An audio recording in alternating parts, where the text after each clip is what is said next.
Qualche giorno fa il Presidente della Repubblica Mattarella ha ricevuto al Quirinale alcuni ragazzi dell'Istituto Penale Minorile Nisida di Napoli, che hanno fatto una rappresentazione teatrale e diceva che proprio il teatro aiuta a vivere meglio la vita. E in questo grande cornice che si inquadra anche Io rimango qui, che è questo docufilm realizzato dai ragazzi, adulti, giovani, giovanissimi dell'Oratorio Salesiano di San Cataldo. È una pellicola che ci fa riflettere sulla dimensione dell'appartenenza, dei veri valori che durano per tutta una vita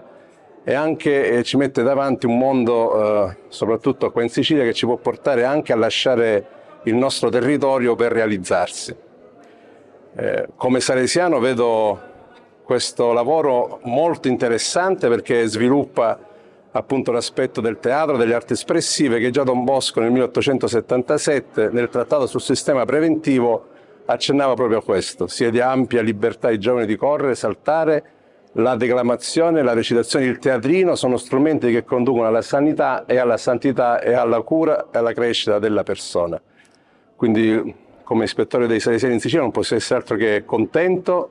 faremo in modo anche che questo lavoro possa essere anche apprezzato a cominciare dalle case salesiane, ma può essere esteso ad altre realtà come la scuola, che è quella dove oggi ci saranno questi allievi che potranno ammirare e riflettere, confrontarsi su questa pellicola.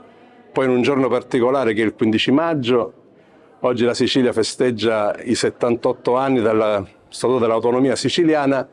e il primo presidente siciliano fu anche un sancataldese, l'avvocato Alessi. Quindi vedo questi collegamenti molto vicini, molto belli e quindi